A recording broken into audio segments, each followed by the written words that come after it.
инаку нашето студио веќе е збогатено и разубавено со нешта кои што се изработени рачно.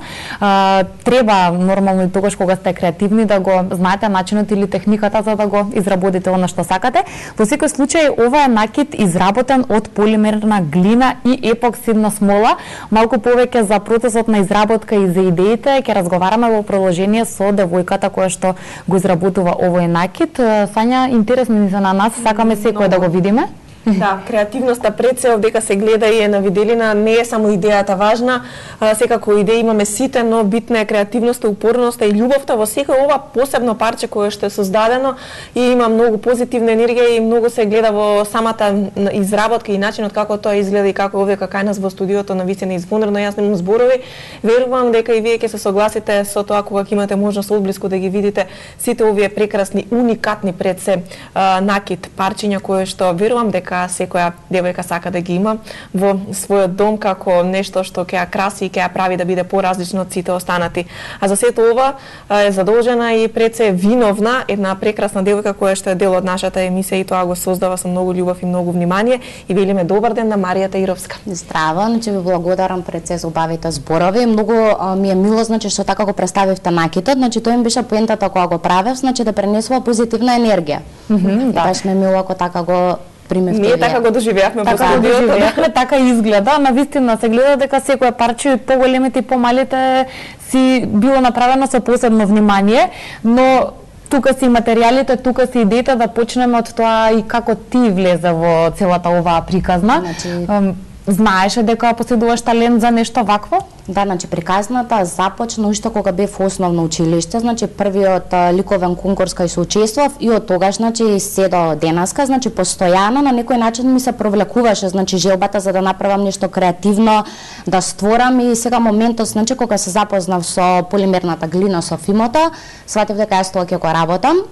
Сега во последно време значи го комбинирам со епоксидна смола, меѓутоа значи при секоја изработка базата ми е од полимерна глина и сега комбинирам со монистри, со епоксидна смола, со дрвени додатоци, значи зависи од нарачката или од тоа како што јас сум го замислила. Да изгледа. За да произведуваш уникатен накит, пред се и самиот треба да бидеш уникатен и да бидеш единствен во тоа што го работиш, да сакаш да се разликуваш од толпата, да не бидеш униформирана, токму тоа го нудат овие парчиња накит кои што се и денес дел од нашето студио. Па ете, како ја изучуваше изработката и сето тоа затоа што станува збор за материјали кои што можеби пошироката јавност и не ги познава, ете и ние полимерна глина, значи знаеме за глина која што сме изработувале во училиште, но ти навлегуваш длабоко во процесот на изработка на накитот. Да, како значи, изучуваше тоа? Значи полимерната глина првпат дознав дека постои значи преку социјалните страни. Почнав да истражувам што е, како е, кои се својствата, дали се разликува од обичната значи земена глина и да се значи многу се разликува затоа што во оваа глина постојат пластификатори кои на одредена температура, односно 130 степени се стврднуваат и она значи се останува во ваква форма каква што е, флексибилна до одредена граница, значи при удар не може значи да се скрши, меѓутоа при поголемо виткање нели нормално се крши. А како материјал за изработка е многу интересен затоа што полимерната глина значи постои во сите бои. Значи и значи може да смешате две бои да добиете скроз некоја друга нијанса која што веќе не постои. А додека епоксидната смола, односно тоа представува течно стакло, ја нанесувам како значи за да се добие некој сјај и мене тоа ми представува еден завршен целосен производ. Да.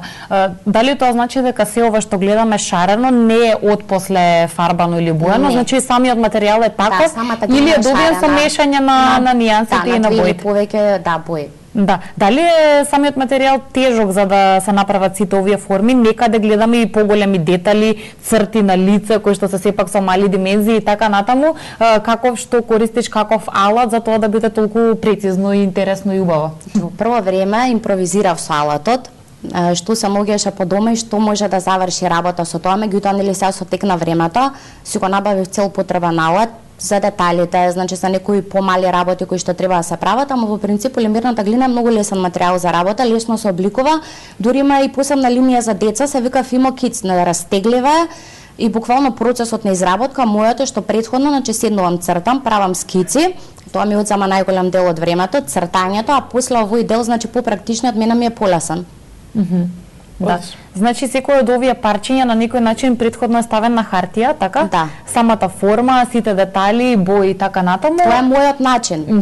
Барем ја така работам. Сега верувам дека има и луѓе кои што директно, значи на самата глина веројатно прават некои форми, меѓутоа тоа е за некои полесни геометриски форми. Ја конкретно за да ги направам девојките, овие што ми се африканките што најмногу сакам да ги правам и што ми се најбави за изработка, ми се претходно нацртани, значи скицата од девојката и сега секоја после е различна, по зависност од моја желба или од желбата на клиентот, како сака да изгледа.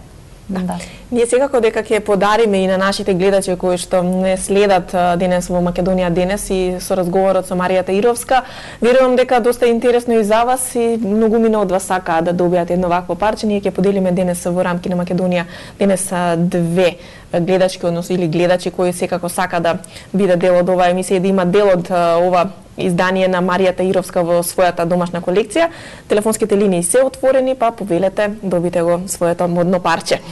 Многу девојки веројатно дека сакаат да имаат нешто изработено од МаријатаИровска. Како успеа да се наметнеш на пазарот? Имаше ли доста интерес од македонските девојки, пред се ќе кажам, сакаат ли тие да бидат уникатни?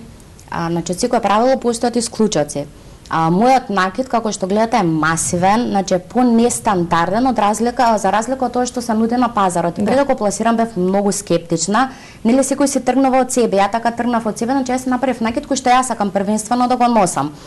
Многу ме изненади што на многу позитивна, значи реакција најдов од луѓето, што има многу истомисленици, девојки кои што сакаат да носат хендмейд, чаран накид, масивен, исто знаат како да го износат. Што значи таргет група, значи мене не ми е мнозинството, сакам значи да е малцинство, ама кој што сака да носи урбан накид. На кој што навистина ќе им се допаѓа, ќе го стави на себе, буквално ќе биде среќен што тоа го носи.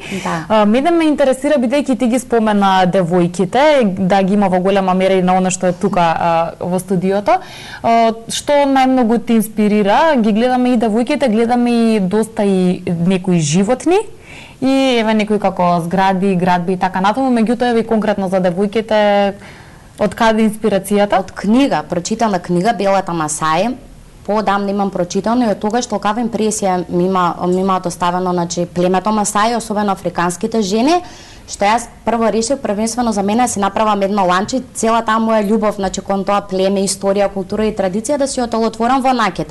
И кога најде на многу позитивен ефект, и веројатно тоа ми е бестселерот од сите овие работи кои што ги продавам, сега значи ги правам во многу поголема мера. На моје голямо задоволство. Да. Како најмногу всушност доаѓаат луѓето во контакт со ова, бидејќи тука за социјалните мрежи, како и за секоја работа, но обично тогаш кога нешто ќе го видиме во живо, најмногу внимание ни привлекува. Еве споменавме книги и за книга е така, кога некој ќе ја прочита, па ни препорачува да земи ја ова.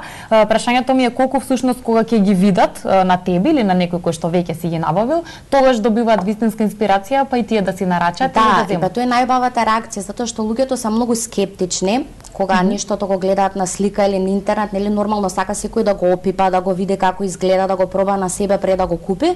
Ја тоа го дозволувам, значи јас сакам мојот накид тој што ќе го купи да биде задоволен со истиот да го носи. И сега проблемот е значи што јас немам моја продавница реално, значи се е преку социјалните мрежи. Таму го пласирам, односно ставам слики од накидот колку што може да се види. Ама значи најмногу нарачки добивам значи преку некој, преку муавета. Некој ако носи ланча, на друг ќе му се допадне, па и тој ќе нарача, што значи тоа ми е најдобра реклама. Да, узната реклама е секогаш најдобриите вакви презентации каде што се гледа креативноста на младите во Македонија. Веќе ги имаме и 20 гледачи кои што пред се ќе се вклучат во емисијата, но и ќе добијат дел од накидот изработен од МаријатаИровска. Му велиме добар ден на првиот гледач. Повелете на програма сте. Добар ден. Добар ден. Ве поздравувам, се јавувам гледачка од Струга. Ја поздравувам младава уметничка, нејзиниот креативен дух и ве поздравувам вас во студиото. Ви благодариме многу, вие сте добитничка на едно парче накид, секако доколку има некој публиску тука до телевизија 24 може да го подине, но вие кажете ми ги само вашите податоци. Името? Зејновска Ајсел.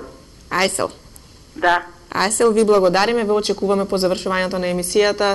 Накидот ве чека во нашата телевизија. Благодарам. Благодариме многу за тоа што се вклучивте, да видиме и кој е вториот кој што ќе се доби едно од овие прекрасни парчиња. Добар ден. Добар ден. Вие сте во програма, повелете, кажете ни пред се дали ви се допаѓаат еве овие идеи и ваков тип на изразување? Прво поздрав на девојката што ги изработува. Браво. И поздрав и до вас. Многу сте фини. Ви благодариме. Само ве молам, доколку може да ни ги оставите вашите податоци, име и презиме? Боневска Грозда. Грозда, ве очекуваме во телевизија 24, имате убав ден и секако бидете и вие уникатни и креативни доколку имате можност. Ете, Марија, сакаат луѓето да имаат уникатни производи, секако ние сме тука се со цел да презентираме сета креативност која што младите во Македонија имаат и колку сметаш ти дека кај нас се цени креативноста и колку се поддржува тоа? За ценење мислам дека се случи експанзија во последните неколку години, затоа што многу луѓе масовно почнаа да се занимаваат со изработка на ракотворби. Не правам муавет само за накид, погенерално. Мислам дека свеста во последно време е подигната, меѓутоа не до степен како што е значи во другите земји надвор од Македонија, каде што хендмейд многу се цени, многу се почитува, многу се нарачува, кај нас луѓето уште се скептични. Значи они сакаат mass production, нешто што е излезено значи во голема количина, нешто значи што го има секоја втора девојка, кај нас така некако се диктираат модните трендови. Да. Во секој случај, ние сме срекни што и одблизу можевме да ги видиме производите, се надевам и нашите гледачи. Оно што некаде за крај на разговорот сакам да те прашам, како замислуваш твојата работа во иднина да се развива? Дали можеби некое место кое што би било во иднина продавница или како и да е, каде што ќе можат да дојдат и да ги гледаат производиве? Можеби некоја изложба каде што исто така одблиску ќе може да се видат? Значи да, и двете работи ги погоди, продавница и изложба. Највеќе од се сакам да имам моја продавница каде што луѓето ќе можат да дојдат и значи да го видат накито, да го пробаат, да си го нарачат. Исто така да сакам изложба која ќе направам поголема количина, конкретно за африканските масаи жени, затоа што во последно време ми се милени. Исто така сакам да го проширам накито, да не биде само конкретно за жени, значи ја почнав да правам и за деца, па ќе да биде и за мажи, малку да се прошири значи таргетот на група освен на жени, иначе и на мажи и на деца, па ќе видиме како ќе да се сега само со планови идеи. Сега за сега сите оние кои што сакаат да имаат дел од твоите изработки може да те пронајдат на социјалните мрежи, да не бидат скептици, да веруваат во твојата креативност, затоа што нема да погрешат, сето она што ќе го побараат, ќе го добијат и многу повеќе од она што веројатно очекуваат, така да ги охрабруваме сите да бидат уникатни и храбри, да бидат единствени во тоа што го носат, да се разликуваат од толпата. Марија, ти благодариме и секако ти посакуваме многу успех да дојдеме на некоја твоја изложба и да затропаме на вратите на твојата прва продавница. Се надевам дека ќе биде така. Да, ти благодарам и на вас. Да. Убаво си поменав и секоја често поддржувате значи луѓе кои што се занимаваат со креативна работа. Ти благодариме, нас ни е задоволство и драго ни е. Еве што имавме оваа прилика одблиску да ги видиме сите овие прекрасни, а рачно изработени производи. Имаме уште една содржина за денеска, тука не е крајот на Македонија денес, затоа повторно одиме со малку музика, а потоа го пречекуваме нашиот последен гостин.